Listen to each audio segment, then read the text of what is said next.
Hey there, hi there, ho there. You're as welcome as can be. Uh, Welcome once again to Disney Compendium. This is volume 11, the 1949 classic, The Adventures of Ichabod and Mr. Toad. If this is your first episode, we're going through these chronologically. So this is the 11th movie, so this is the 11th episode. See how that works? I'm your We made it all the way to 11. Yes. I am your host, JJ, and over there, you just heard him, is my buddy, Nick. Nick, how you doing? I am doing great. I'm going to go wreck a car and be awful to my friends. Yeah, just yeah, no, it's good morals were taught, and he learned his lesson. And Yeah, totally. yeah, uh, so the Adventures of Ichabod and Mr. Toad. This is the last package picture of the 40. Yes, yes. I mean, I guess Winnie the Pooh is technically a package picture, but it's a bunch of shorts. But for the most part, this is sort of it. Like Winnie the Pooh isn't for a few more years, and Fantasia 2000 isn't for decades. So, look forward to that episode in 2025. yes. Uh, much like Disneyland, this podcast can never really truly be finished. Please be excited. Please clap. But yeah, it is luckily, much like the last one that we were very much enjoyed, only two shorts. Yeah, about a half hour apiece. And it is The Wind in the Willows and The Legend of Sleepy Hollow. And those are your two stories that they're telling in this one. And at least thematically, the framing device makes sense for this. It is two historically classic literary works. Yeah. Like they're not connected directly, even in tone, but at least there's the connection of these are classic pieces of literature. One's an American piece and one's European. Yeah. And it's fun. Like it's surprisingly well done. It starts off with The Wind in the Willows, narrated by Basil Rathbone, Sherlock Holmes. He will, the Son of Frankenstein. Also, yeah, and he was in the Errol Flynn Robin Hood. Was another one of his. But Sherlock Holmes is he did like 5 or 6 Sherlock Holmeses, and even reprised his role of Sherlock Holmes in a Disney movie much later. He is Sherlock Holmes in The Great Mouse Detective. Yeah. But here he is just the narrator for this one. Unlike then the second short of Legend of Sleepy Hollow, he's more of there for framing, because Sleepy Hollow doesn't have voice acting. It is done all completely through Bing Crosby. And this one, Wind in the Willows has a full cast. You kind of need to. It was much more poemy than Legend of Sleepy Hollow, which was just a story. So Basil Rathbone is basically like the Ron Howard narrating. It's of Toad biased Bluth. Yeah, exactly. You got it. You nailed it.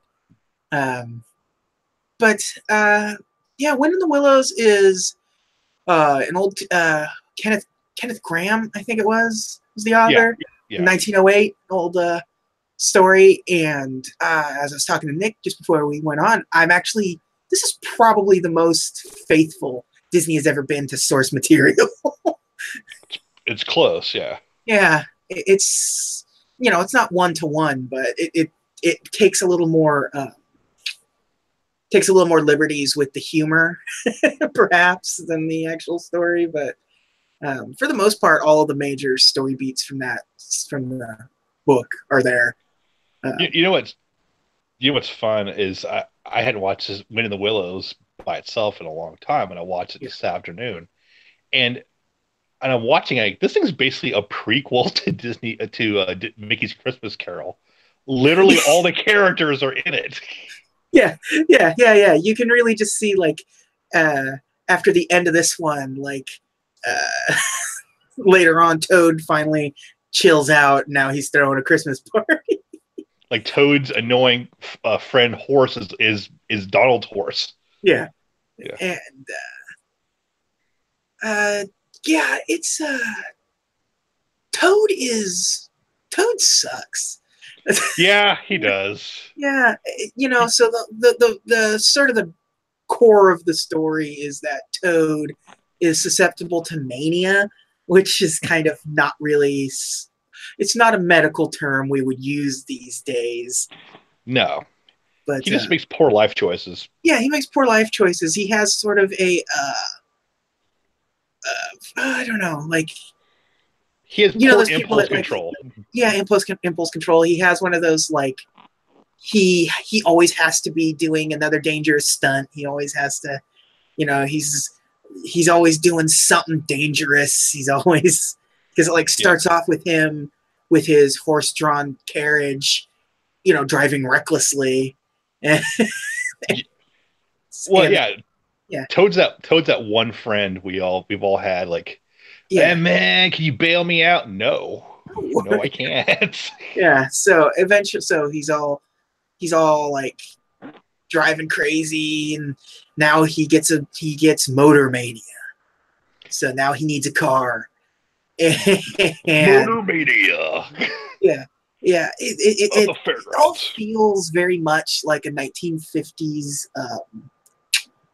like student like film that you're supposed to watch in class. Like, Green asphalt. yeah, I mean, it really feels that way at points, like because like he gets caught up in all of this and ends up making some bad decisions where he ends up selling Toad Hall, his very expensive house, in a trade for a car. And He, like, the Toad Hall, which is by the way losing money, so his friend the Badger, who he's giving an ulcer, is yeah, trying to like balance the books, and Toad's like, "Yeah, sorry man, I broke another priceless antique. yeah, Whatever." yeah, because he's driving through the countryside all willy nilly in his horse and carriage and all that stuff. So it's Angus McBadger. That's the Angus McBadger. Angus McBadger. Yeah, and so you have Ratty and Molly, his friends that everyone's trying to sort of talk him down from the edge at all times. Yeah. Uh, Finally, he gets arrested eventually, which Gets thank God. arrested because it's a stolen car. Yeah, Yeah. so um, and so the bulk of the movie ends up being like his trial and explaining like the story and then him breaking out of prison dressed up Well, as a woman. yeah, he's locked in the Tower of London, I guess. Yeah, And he's like, you know what, man, I made some bad life choices. Maybe I need to reevaluate things. Maybe my friends are right. And then his stupid horse friend comes in like, hey, bro, I'm busting you out. yeah, Put put he's this just baby dress on. yeah, he's just on the edge of an epiphany. Like, look what this got me. And then Cyril, his horse, comes in and is like, hey, look what I got. He's Toad's like, pretending to be his grandmother. Toad's like, I just got the joint. And Cyril's like, cool. You want to make some money selling weed? And Toad's like, yes, I do. I mean, and we're not like, yeah, you're not too far from that. I mean, like, Pretty close. immediately after all of this, like, they find out like how he was sort of had by Winky, was that the Winky, the bartender bartender? who witnessed the deed, Yeah, but spoilers, is the head of the Weasel gang. Yeah, he's head of the Weasel Gang. So it's like so he basically uh, grifted Toad Hall away from Toad and then got him arrested Yeah. by testifying against him in court. Uh, and so they break back into Toad Hall and steal the deed to Toad Hall because basically the testimony was the story that Cyril told wasn't true. Hmm. And that there's no deed. There's no deed that was signed over or anything. He was just trying to sell a stolen car. So we get Winky, he looks like the guy from Tapper, by the way. yes, he looks exactly like that has to be intentional because Yeah. it's very much the guy from the arcade game Tapper or Root Beer Tapper if you were depending on how which version you ended up getting stuck with. Yeah, it's like it's a Tapper guy. It's Winky. Yeah, and it really is. So yeah, New Year's Day, Toad's exonerated. All is good. All is happy. They're happy. Toad, he's a reformed frog. Everything's good. And then he starts just crashing a plane. He has he has like an old biplane. Yeah, it is literally a Wright plane. Like it is a Wright flyer. It is an old biplane, and he's all just going crazy, flying around, crashing into buildings. And McBadger has a stroke. Yes, because he said nope. Yeah, and then like that's the end of it. Like he's just moved on from cars. Now he's got an airplane mania, and that's the end of it. Like he's not any better. He still broke out of prison. He just ended up getting exonerated. Like he should have still done some time because he did break out of prison, even if it was wrongful. Like, and then Basil Rathbone's like, "Don't judge him too harshly." Like, no, Basil, I will judge him harshly. I will judge him. He learned no lessons, and he's just gonna be now. He's flying a plane around like he's like a step away from being a terrorist at this point. He's already crashing it into like buildings and stuff. I mean, wait, correct me if I'm wrong. Does he not like fire shots into Toad Hall in his new plane? It certainly seems that way. It almost kills his friends. He fires like a round of fire. He's a terrible friend. He's a terrible. I'm gonna say person, even though it is an anthropomorphic frog. But even though at one point he goes to air is human, like Toad, he's a mole. Yeah.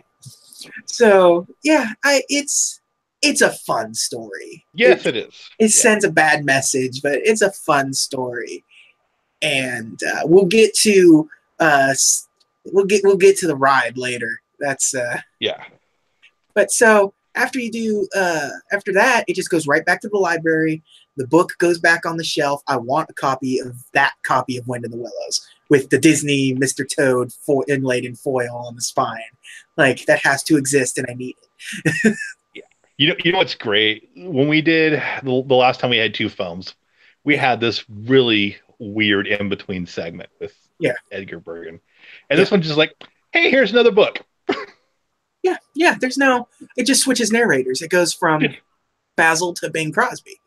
And I think between the two, I liked Basil's sort of narration. I like Bing Crosby a lot, but it kind of felt a little hokey in this. He Bing Crosby's it up a lot. Like he's emphasizing his sort of speech patterns a little bit for this. Brom bones. Like his singing is real good in it, but it's it's Bing Crosby. He's got a great singing voice, and White Christmas and stuff. And Bing Crosby. I'm actually live like 10 minutes away from Bing Crosby's house that he was born in.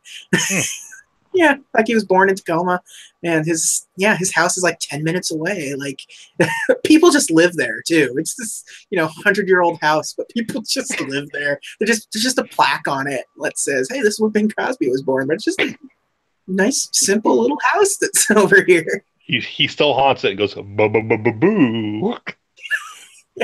No, So yeah, so edit yeah, that out, please.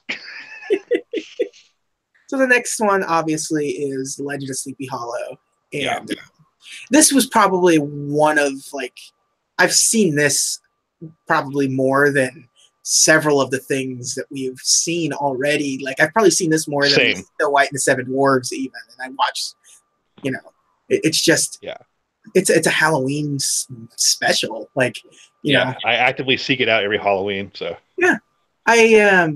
Legend of Sleepy Hollow is like Wind in the Willows. You kind of have to talk about it a little bit because it's not as pop culture-y as Legend of Sleepy Hollow. Like we all know the story of Legend of Sleepy Hollow. Ichabod Crane comes in, the scrawny, bony Ichabod Crane comes into town to be the new school teacher, and you know he makes friends, falls in love. He kind of sort of gets the ire of the town jock, essentially. Gaston well, of the you, here. So when I watched this when I was a kid, I was convinced, like, yeah, Bron Bones is a jerk. yeah But I can see kind of a connection between this and Mr. Toad, because Ichabod's kind of a jerk too. yeah no Ichabod and like I have problems with the adaptation of this a little bit because the story plays into Ichabod sort of using the people of the town for food a lot more, That and sounds wrong. To eat at their house, not using them for food as like, yeah, like yeah, but just like his main goal is just to have a full meal prepared for him, essentially. Like they don't really he just happens to have like large plates of food all the time, and you see him eating a lot, but they don't really play into that too much. Uh, of like that's his kind of his goal a lot of the time.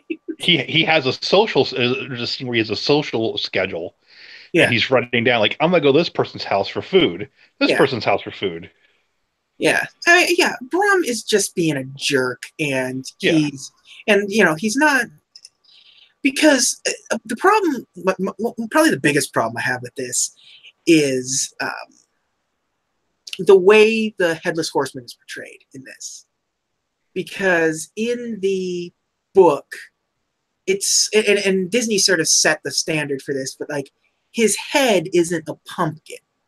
no, It's a head that is like hanging like from his saddle. It's his head that's there. So that's what he sees. He's terrified. And then the big reveal at the end is, oh, all we found was his hat, his horse, and a smashed pumpkin. What is that?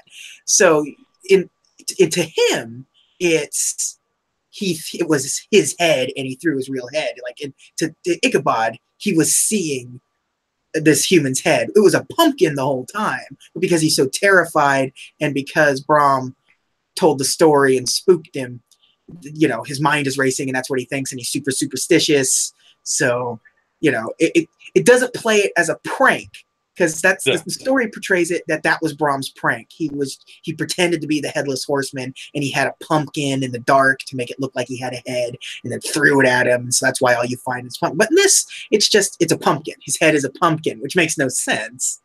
Well, the funny thing is, the flaming pumpkin. So I didn't know anything about the store besides this cartoon and that Yeah, one episode of Real Ghostbusters, with all the different incarnations of the headless horseman, yeah, who also had flaming pumpkins. yeah, So like yeah, so like, so like the Green Goblin just running yeah, around. yeah. Yeah, and I mean, like, yeah, like I said, like I think that obviously the Disney version sort of set the precedent because it's hard to convey in a visual medium like somebody's perceptions Yeah, without being a false narrator, and playing a false narrator sort of is tricky sometimes because, like I said, what Ichabod is seeing is a head, even though it's not a head. He's just so convinced it's a head. So in order to play that out, it has to be a head to the viewer too. hmm, And then the big reveal at the end. But you as the viewer maybe aren't necessarily as terrified. You're scared, maybe, especially right. if you're a young child. But you're not as terrified as the person you're following in the story. So it just becomes, it feels like a bait and switch at the end where it's revealed, oh, it was just a pumpkin the whole time. Yeah. So Well, this one makes it seem like the Headless Horseman was real. yeah, and they also kind of foreshadow the pumpkin thing when Brahm is singing the Headless Horseman song, and he kind of slices off a scarecrow's head, which happens to be a pumpkin. Yeah, Yeah. yeah. So, So but you're right. Like Ichabod was just like paranoid, yeah, and he's just seeing things, so obviously he's going to think it's a head. yeah. You know, it's dark in the middle of the woods. You don't have lighting like we do nowadays, so it'd be easy to trick him being in the dark because we know Brahm has a horse. It was a black horse, just like the Headless Horseman, and he's a big, bulky dude. So I was like, yeah, it's him just screwing with Ichabod and trying to run him out of town because once you're on the other side of that bridge, he can't. He's powerless against you, and that was essentially running him out of town so he can marry the lady that he was trying to woo as well as Ichabod. So, Won't you cross that bridge, my friend? The yeah, horseman's power reaches it. it's a fun little song too. Dude, there are times I'll always catch myself singing it, just going, Ichabod, Ichabod. Yeah, it's a very good movie. Like it's a good little Halloween tale. Yeah. Like despite my problems with it, it doesn't change the fact that it's just really well done. There's very little. There's like 45 seconds of Headless Horseman in it. It's mostly just Ichabod Crane just living in town, Mooching off the town folk. mooching off the town, and Brahm just being huffy and puffy about it. So, uh, To be fair, Katrina's no saint in this thing either. yeah, she's playing both sides in this.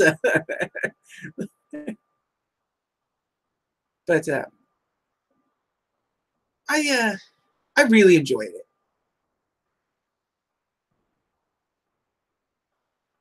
I think I lost you.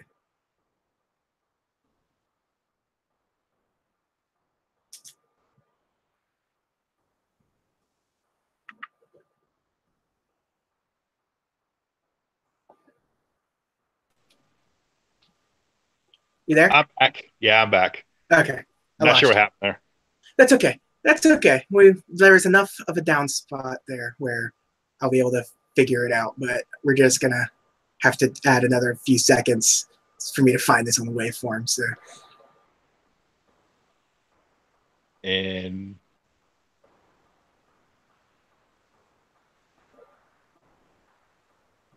but yeah, no, you're right. She's not. She's not any. She's not a saint. no, she kind of plays Ichabod and Brahm off each other a little bit. Yeah. She's intentionally sort of playing them off one another, instigating a lot of the stuff that's going on. So, I like feel one of the bad. first things, where she's like looking back at Brahm while Ichabod is offering to like carry her stuff and walk her across put his coat down and stuff. Like she's doing that all just to rile him up. Yeah. I kind of feel bad for Mo Howard haircut lady. the one who just her idea of dancing is I'm going to embrace and giggle like a maniac. Yeah. But no, again, it's still just so incredibly fun. And yes, I think this is only altogether an hour long, and it's incredible. An hour 8, maybe? Yeah. And most of that is most of the 8 minutes would be like credits and interstitials or something Yeah. So, like the opening, there's these all have like little opening musical stings and stuff.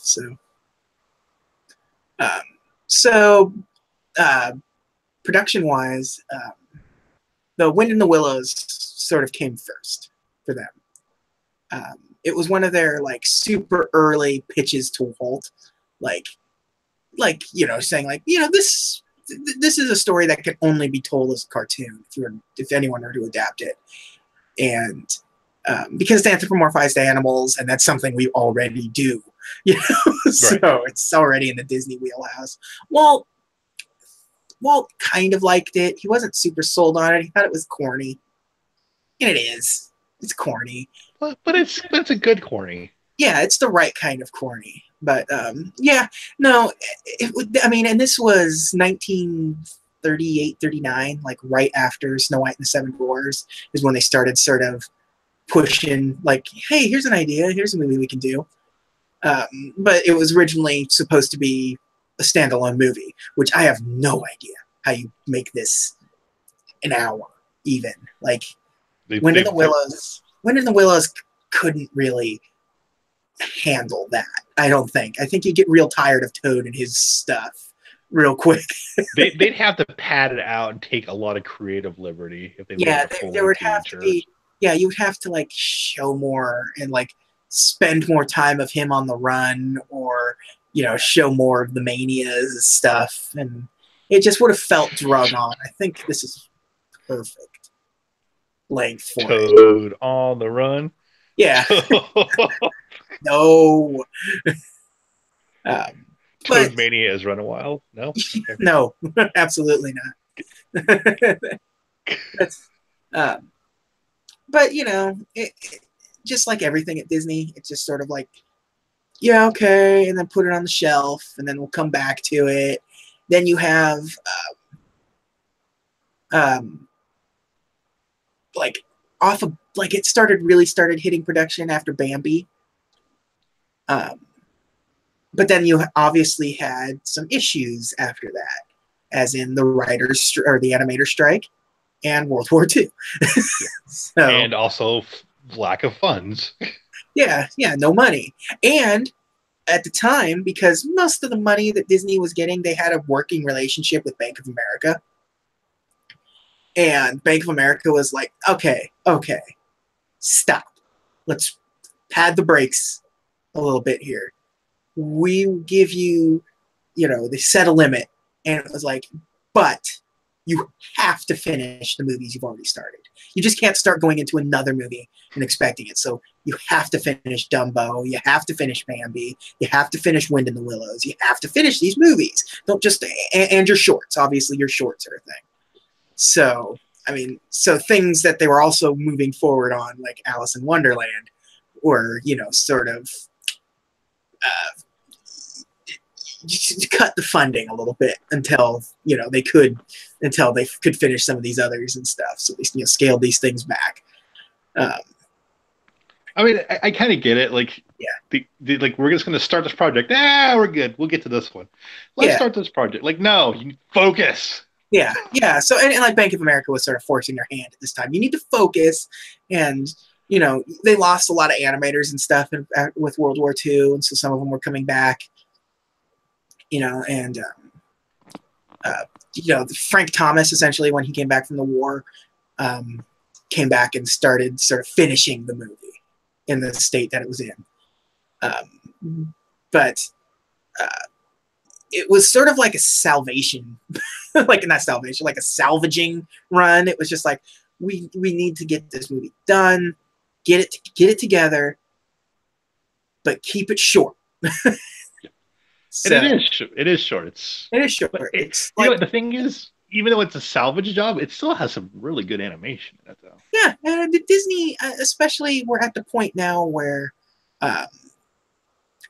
they've figured it out. Like, they know what they're doing. They have a good, like, once the animator strike is taken care of and the war is over, you start getting some people involved again, and just get some new animators, and things start to really come together for the studio. And the next movie, Cinderella, it's a gorgeous movie, but it doesn't have the there's a lot of rotoscoping and stuff, so it's a little unfair for that movie. But this one's mostly purely animated. This was originally not a 2-movie, like a 2-short deal. There's going to be a third one in it. Because it was because remember I always said, I mentioned it before, that it was what was the original title? Two Fabulous Characters. Two Fabulous Characters. Two Fabulous Characters is what it was when it was Mickey and the Beanstalk and Bongo. No, it was Mickey and the Beanstalk and Ichabod originally, and it was Two Fabulous. Oh, right. Yes. And then they split it and then put Bongo with this, and this one was going to be 3 fabulous characters originally, because it was going to be Wind in the Willows, it was going to be the Legend of Happy Valley, which is Mickey and the Beanstalk, and it was going to be Gremlins, the World War II. They messed with airplanes, kind of. Right. Not the 1980s. Don't feed them after midnight. Gremlins, but it was a Roald Dahl creation, the Gremlins. Yeah.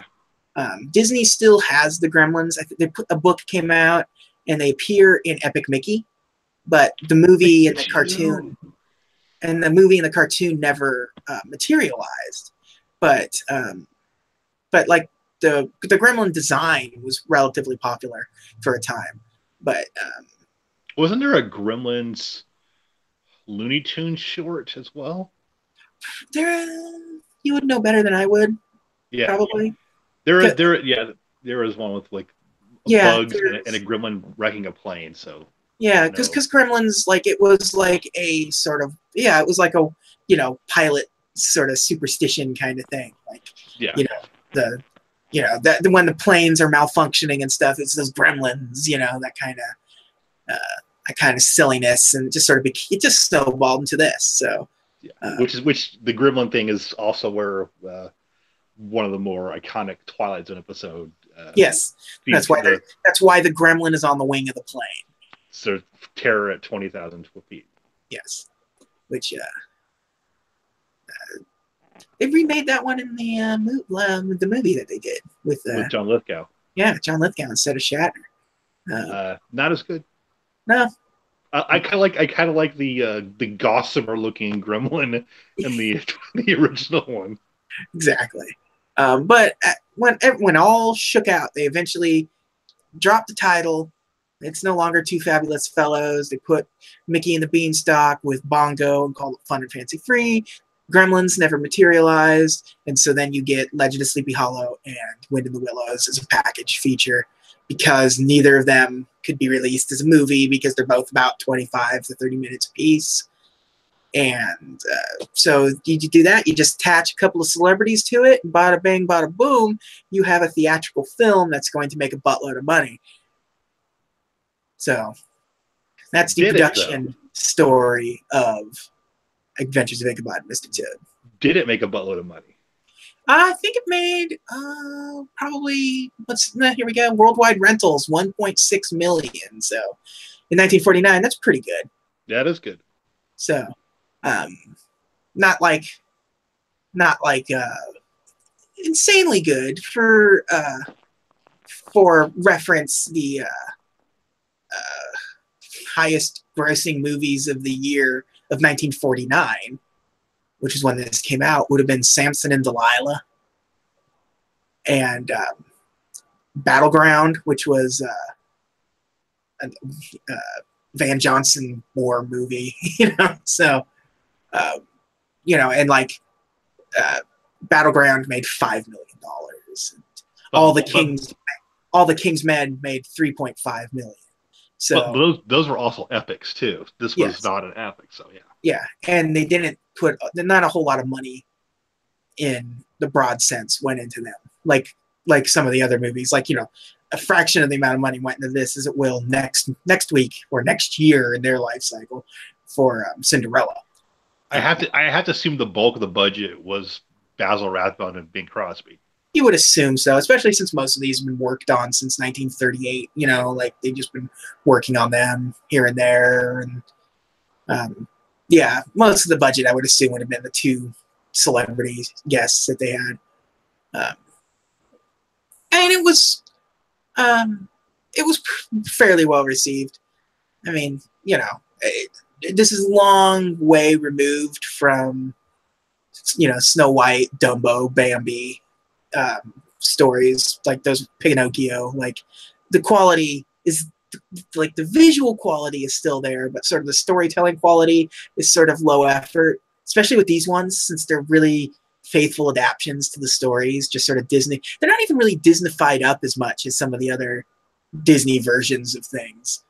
Now, what you're talking about, like, Mr. Toad was short. I mean, they could have drawn Sleepy Hollow out to a full length. Heck, Tim Burton did do that. Yeah, But yeah, like yeah, it's something that obviously like it's about as it's about as long to watch this as it would be to like listen to an audiobook recording of it. You know, yeah. it's about the same length.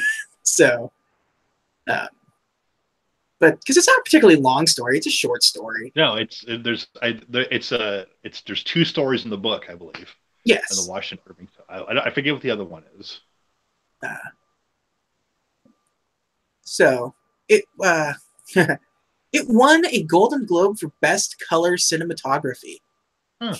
So, all right. Later releases, obviously, it's two shorts, so it's easy to sort of split them up. So when they were doing the Disneyland TV show, boom, split them in half. You have Yeah. now content for the TV show. Um, When I first saw them, I didn't see them together. yeah, me neither. I haven't. Uh, yeah, I would have seen them individually because that's what they do. They put them in like Halloween specials. I'm looking at in 1982 they did Disney's Halloween Treat, which aired on TV, and it was let's see what does it say what was on it. Yeah, it's a bunch of like the Night on Bald Mountain sequence from Fantasia, and Donald Duck Trick or Treat, I'm guessing. yeah, Ichabod Crane and the Headless Horseman. The Cyan Am, I guess, the song from Lady and the Tramp, Cyan Am. How is that? Oh, because they were evil. Yes, just like the Cruella de Vil song is part of it too. It's like, yeah, they just sort of smash together things with some sort of mildly like evil tone to it, and just figured, here we go.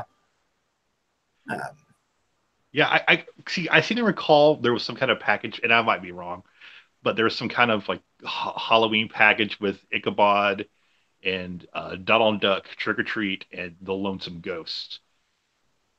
yeah, I am, I wouldn't be surprised if that was the case. There is like a couple other things in there too, but those are the three I remember. Yeah. So No, like, here's interesting. So when they split them up, the only thing cut from Sleepy Hollow was the bookcase introduction. that seems like an odd edit. Yeah, but I guess, yeah. But Wind in the Willows, they added new music, so the introduction was changed. They cut out the scene where McBadger confronts the angry townspeople. Uh, the newspaper scene with Toad's disgrace was shortened by removing the newspaper articles of his friend's attempts to reopen the case. Just like a really quick little couple frames of animation kind of thing. And So it makes you wonder why they would bother to do that. yeah, and the scene of him, they changed the scene of him when he's sunk underwater.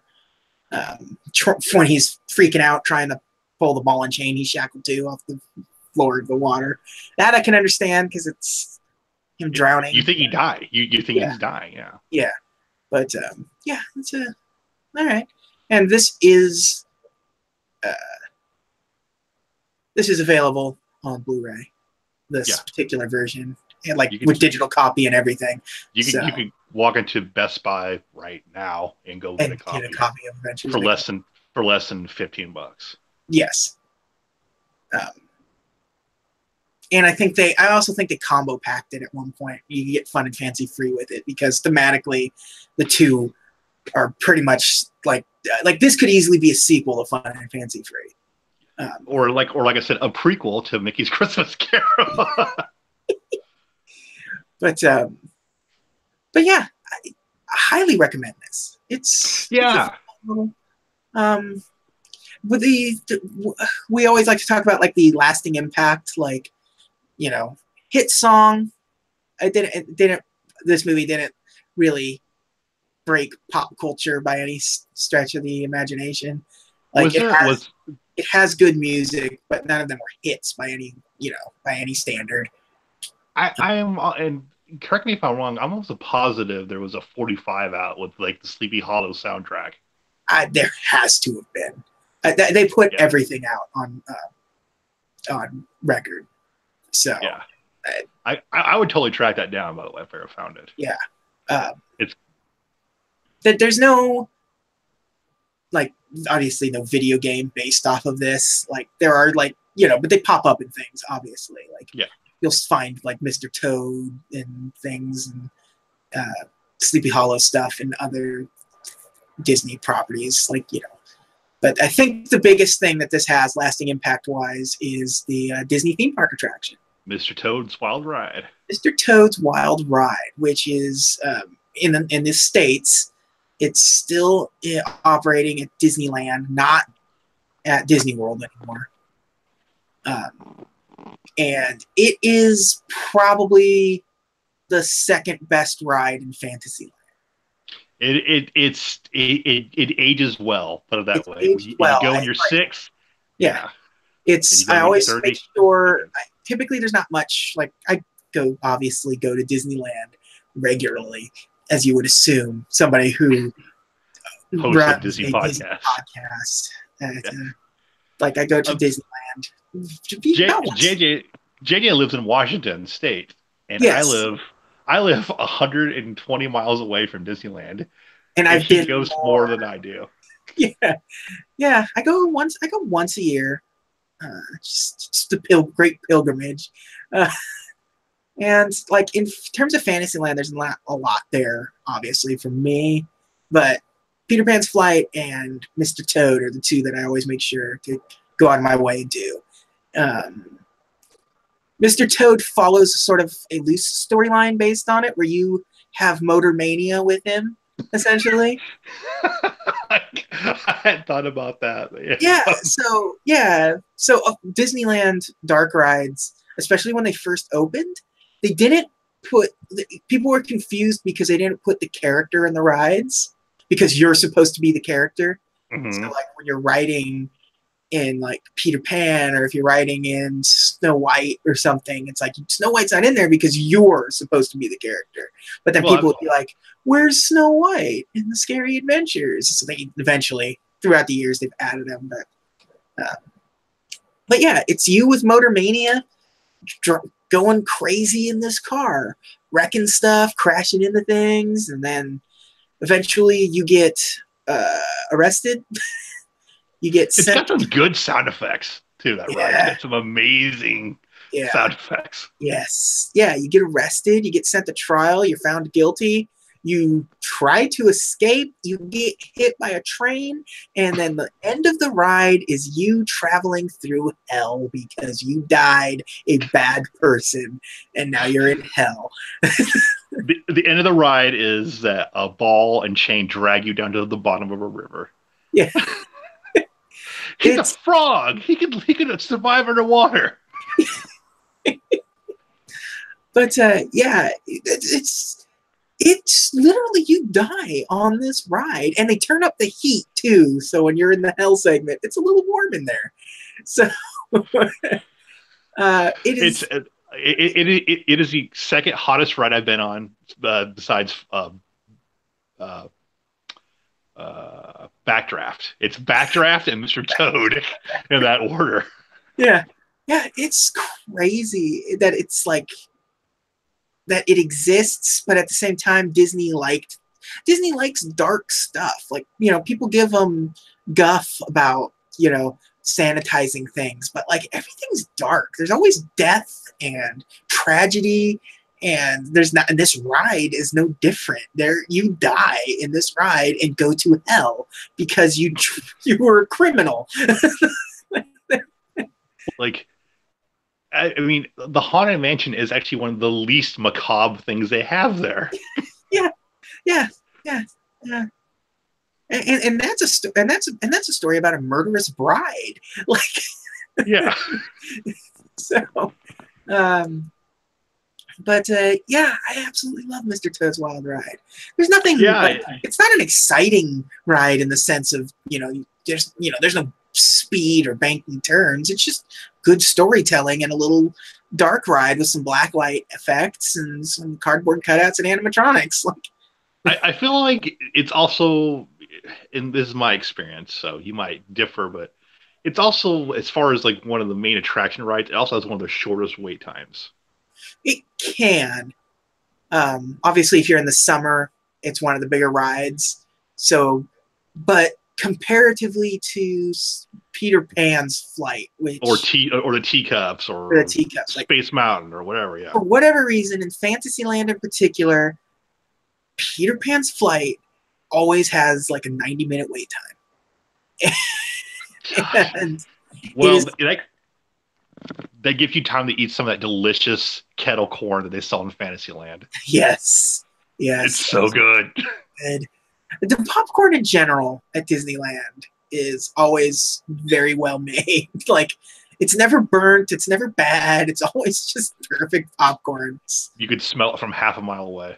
Oh yeah, yeah. JJ and I often talk about how much we love the Disneyland corn dogs, Yes, which are yes.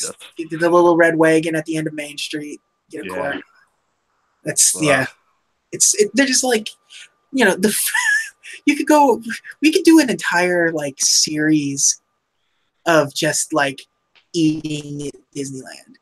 yeah, Like there's so much, and it's all so varied from land to land, area to area. Yeah, there's some things that are the same. Like the little carts are all relatively the same with popcorn and churros and pretzels and uh, uh, turkey legs. Inexplicably is one of the big ones, but then like but then yeah, you have breakfast at the Carnation Cafe. yeah, Or yeah. you You get a good lunch in like Critter Country with the Hungry Bear and stuff. And, yeah, a decent hamburger.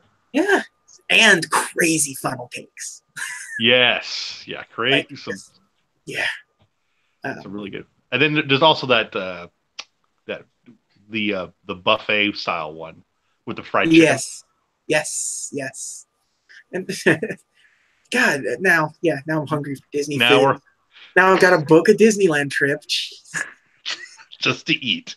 just to eat, just to go for, uh, just to go for a nice warm meal.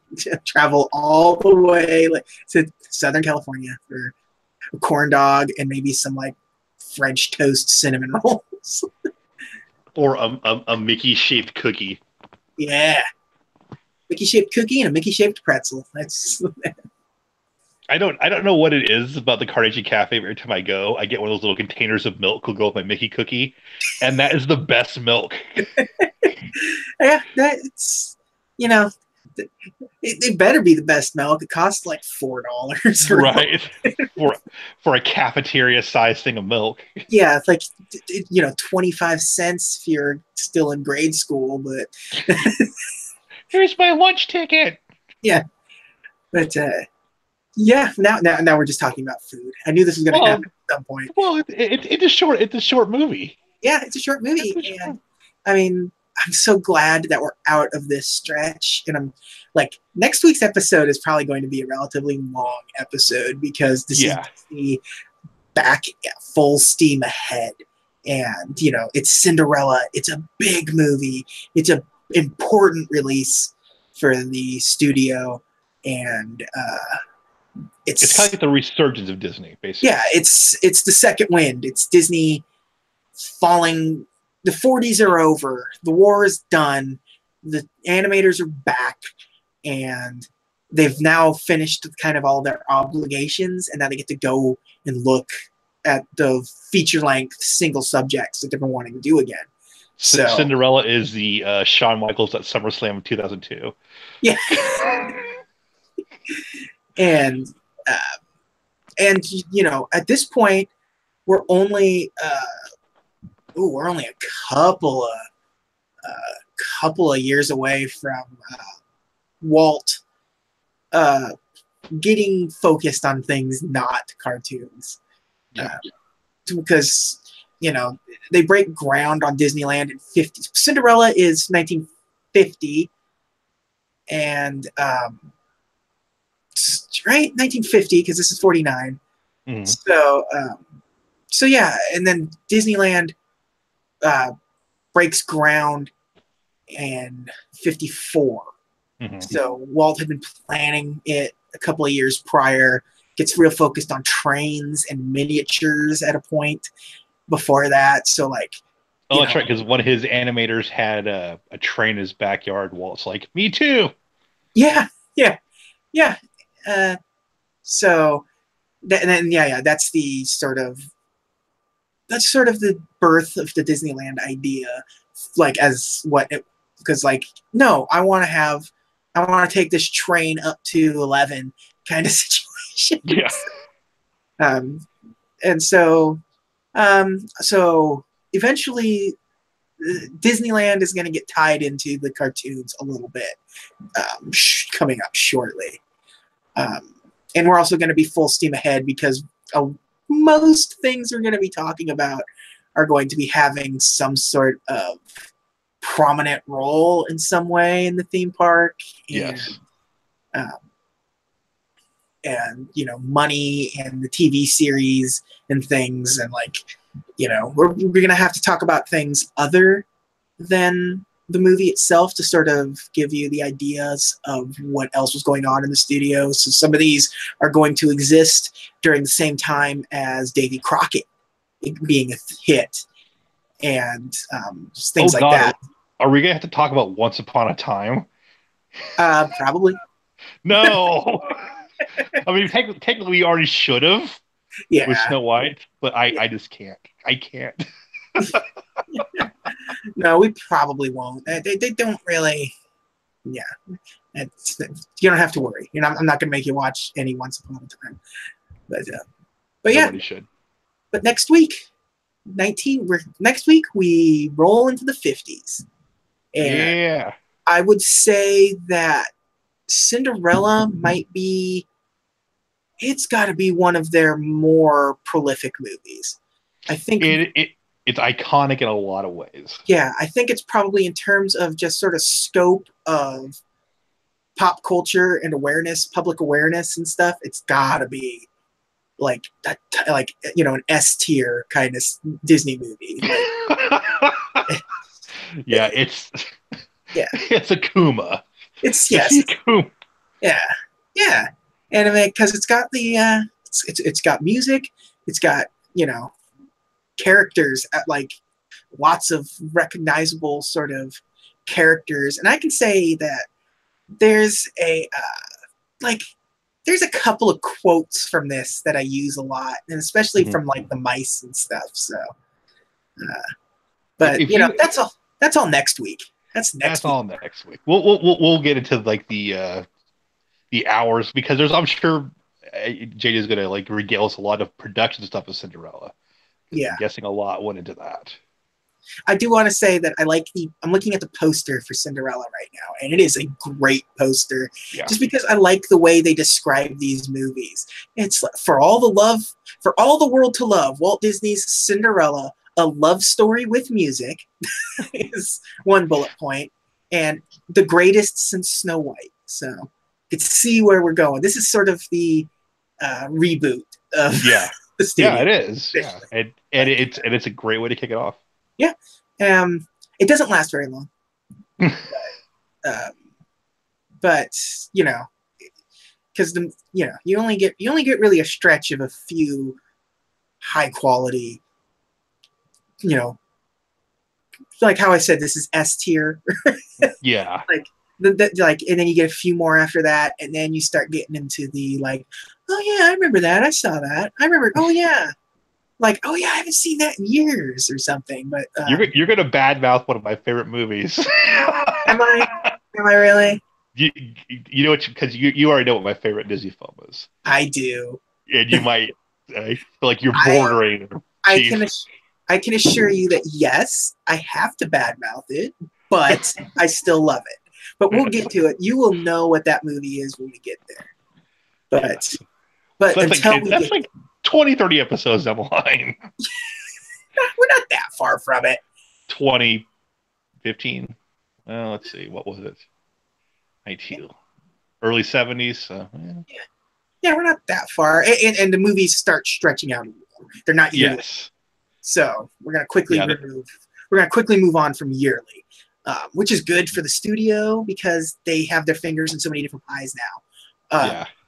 like TV, movies, and like live action is a big thing for them at this point now too. And they have other studios doing other things. Like it's not just one studio making animated movies anymore and stuff. So they start diversifying a little more. So it lets the features, the animated features that they're known for, get more time. We're coming up on the Disneyland TV show here pretty soon. Yes, yes, very, very soon.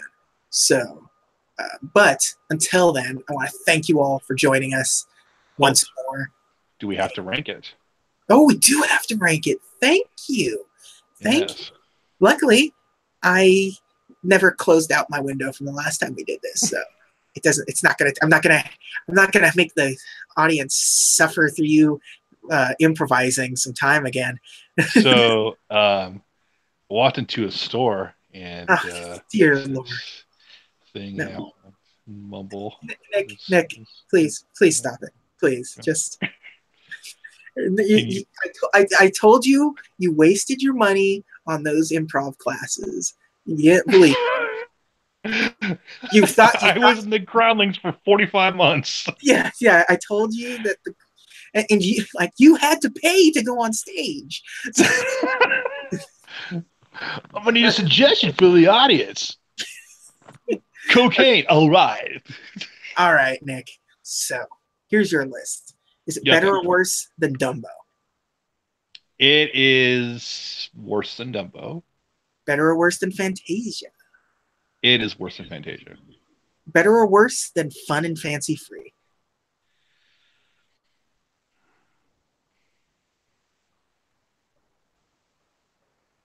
It's better than Fun and Fancy Free. So it's better than Fun and Fancy Free. Yes, because here's the thing. As much as I love Mickey and the Beanstalk, I love Ichabod so much more. and I genuinely like Wind in the Willows, so that's my number 3. Ichabod and Toad is now your number 3 movie. It won't stay there very long. Especially going forward, it's a real who's who of some of these Disney movies. So for me, my number 1 is still Fantasia. It's forever. Yes. Well, no, maybe not. I was really. There's one that is such a contender but we're ways away. Do I know what it is? You think? Maybe. If you know me well enough, then there's a good chance. But I think I do. You probably do. Yeah. But I don't want to spoil anything. But so it's Black Cauldron. Damn it! I told you. But it's worse than Snow White. It's worse than Pinocchio. I like it. I like Dumbo more. I'm gonna put it above Fun and Fancy Free on my list too. Yeah. So for me, it's my new 1, 2, 3, 4. It's my number 5 now at this point. So, yay for fun! Yay for Ichabod, Mr. Toad. Yeah. Really just strong armed its way onto the list. Never really going into this, I never really would have thought that. If you know what I mean, like right, because it's almost like it's a package and then a throwaway, but yeah, they're both good stories and well done. Stories. And I watched them, together, and like as the actual movie, and they work very well together. Yeah, and that really helps it too. Like some of these don't necessarily Fun and Fancy Free. They don't really work well together, mostly because the framing of it's really bad. Yeah. And there's Edgar Bergen. Yeah, that's what I mean by the framing. I didn't want to throw shade at the world famous ventriloquist 3 weeks in a row, but no, I feel like I no. It was so bad. And even like the Jiminy Cricket stuff wasn't that interesting. Just him breaking into a house, living the hobo's life in somebody's house. It somehow made Jiminy Cricket not good, and that's a heck of a feat. Yeah, but yeah, this is really good. and it's the first time I've watched them sort of together as the single feature in 20 years. Like, so. And you obviously own the Blu-rays. Yes, obviously. Yeah. Yeah, and yet never watched it. Bought it, didn't watch it, which is pretty much how I am with Disney stuff. So I have the potential to watch it, and this podcast is a good excuse to actually get some use. or in my case, buy it and then redeem the digital copy and then never watch the physical copy again. There you go. See, if we were real if we were real boys in the real show, we could just write it off as a business expense. Get on that sweet tax fraud. Exactly. But so there we go. Yeah. Number 5 on my list, number 3 on your list. It's a good movie. Yeah, it's fantastic. Highly recommended. Yeah. You've probably haven't seen these in a while. Like maybe Ichabod and Mr. Toad, because it's like a Halloween movie. But I'm pretty certain a lot of people probably have, if they ever even have seen Wind in the Willows, haven't seen it in forever. It's not exactly a common one. It's not like it has a place on TV anywhere. So, and I think like if you don't want to buy it and you're just curious, I think it's like $2 to rent it on YouTube. Yeah, and yeah, absolutely worth the $2. And who knows, I don't know how the Disney streaming service is going to shake up in the end. Like, you would assume they would have their catalog on there, but at the same time, this is Disney, and they're a big fan of their vault and sort of keeping things locked away from you for as long as possible. So I don't know, maybe we'll get the Lion Guard before we get this movie on the streaming service. Yeah. But again, thank you for joining us. Next week, we roll into the 50s, and we're going to go right into Cinderella. And I hope that you join us on our pumpkin turned into a carriage. And more McDonald's Christmas ornament discussion. Absolutely. We're gonna really double down going forward, because now we're gonna get into the merchandising extravaganza of Disney. So maybe sad I can't find my Gus this year. There, perfect. But so please, for more of this witty banter about McDonald's Christmas tree ornaments, join us next week and have a magical day. Bye.